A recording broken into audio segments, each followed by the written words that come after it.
आप अभी जो स्क्रीन देख रहे हो, एक सेकंड रुक के सोचो।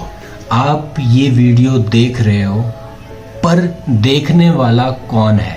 अगर आपने इस सवाल को सीरियसली पकड़ लिया ना, तो जिंदगी का सबसे बड़ा दुख जड़ से हिलने लगता है।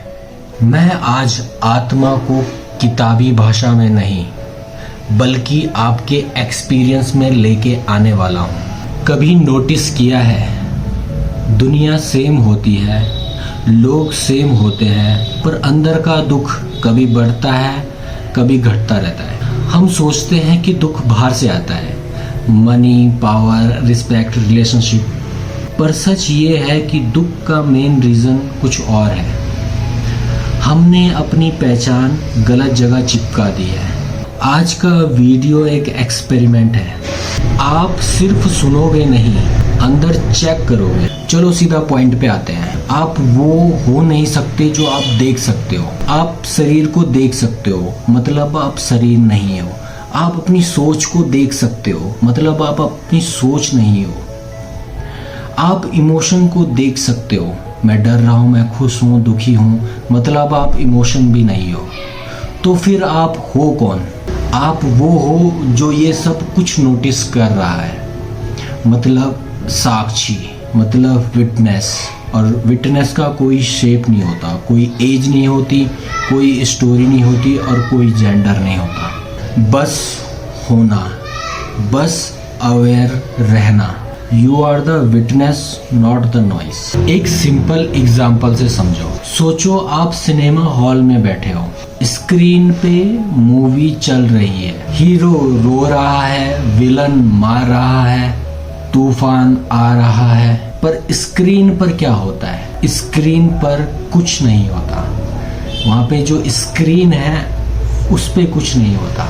मूवी बदलती रहती है, स्क्रीन पे सीन्स आते जाते रहते हैं, पर स्क्रीन सेम रहती है। अब ट्विस्ट सुनो, हम स्क्रीन को भूलकर हीरो बन जाते हैं और फिर हीरो का दुख मेरा दुख बन जाता है। मतलब शरीर और मन मूवी है और आत्मा स्क्रीन है। स्क्रीन को कुछ नहीं होता है। मूवी शरीर में सेंसेशन आती जाती रहती है, मन में विचार आते जाते रहते हैं। कभी विचार अच्छे होते हैं, कभी बुरे होते हैं, कभी सेंसेशन अच्छी होती है, कभी बुरी होती है, उससे अंदर तूफान जैसी हालत रहती है। पर स्क्रीन जहाँ पे ये चल रहा होता है, यानी आत्मा, कुछ नहीं होता है। स्क्रीन पे कुछ नहीं होता है, आत्मा को कुछ नहीं होता है। अब आपके लिए 60 सेकंड का डायरेक्ट एक्सपेरिमेंट। अगर अकेले हो तो आंख बंद कर सकते हो, अपनी सांसों को देखो, कंट्रोल मत करो। मन में सोच आए, बस देखो। कोई साउंड हो, बस सुनो। कोई सेंसेशन हो, बस फील करो। अब क्वेश्चन, ये सब नोटिस कौन कर रहा है? अगर आप शब्दों में ढूंढने गए तो माइंड बोलेगा मैं, पर आप देखो, मैं भी एक थॉट है जो अपीयर हो रहा है। तो जो थॉट को देख रहा है वो कौन है? वहीं बिल्कुल उस साइलेंस के पास आत्मा का स्पर्श होता है। अब डीप और सिंपल रखेंगे। हम सोचते हैं मैं इस दुनिया में हूँ। अद्वैत बोलता है ये दुनिया आपके एक्सपीरियंस में चल रही है। जैसे सपने में पूरी दुनिया होती है, पर सपना आपके अंदर चल रहा होता है। इसका मतलब ये नहीं है कि ये दुनिया फेक है। इसका मतलब ये है कि आपकी सफरिंग का हैंडल इस दुनिया पे कम, आपकी आइडेंटिटी पे ज़्यादा है। एक और शॉकिंग पॉइंट, जो मैं करता हूँ वाली फीलिंग है, अक्सर वो एक्शन के बाद माइंड की स्टैम्प होती है, मैंने किया। प्रकृति एक्शन करती है, आत्मा बस प्रकाश है जिसमें सब दिख रहा है। सबसे खतरनाक सच ये है, आप एक फिक्स्ड व्यक्ति की तरह सॉलिड नहीं हो।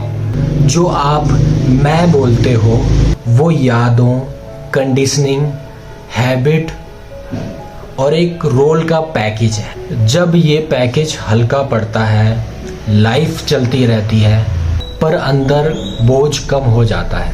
आप काम भी करते हो, हंसी भी आती है, रोना भी आता है, पर बैकग्राउंड में एक शांति बनी रहती है। अब डेली प्रैक्टिस बहुत सिंपल, दिन में 5 बार 10 सेकंड के लिए रुकना, बस देखना अभी जो हो रहा है उसे कौन देख रहा है। बस कोई मंत्रा नहीं, कोई फोर्स नहीं, सिर्फ रिटर्निंग टू विटनेस। अगर आप कंसिस्टेंट रहे तो दुख की इंटेंसिटी सेम सिचुएशन में भी कम हो जाएगी, क्योंकि आप स्क्रीन बनने लगते हो, हीरो नहीं। अगर आपको ये वीडियो अंदर तक हिट करे तो मैं इस पे एक सीरीज बनाऊंगा। पार्ट 2 मैं कौन हूँ इंक्वायरी को step by step, part 3 over thinking anxiety पे, पार्ट 4 गीता उपनिषद का कोर आइडियाज सिंपल भाषा में। कमेंट में एक वर्ड लिखो, साक्षी, ताकि मुझे पता चल सके कि आप नेक्स्ट पार्ट चाहते हो। अगर आपको 60 सेकंड वाले एक्सपेरिमेंट में हल्का सा भी गैप फील हुआ तो सब्सक्राइब कर लो, क्योंकि यही आगे जाके आपकी लाइफ का टर्निंग पॉइंट हो सकता है। मैं मिलता हूँ नेक्स्ट पार्ट में।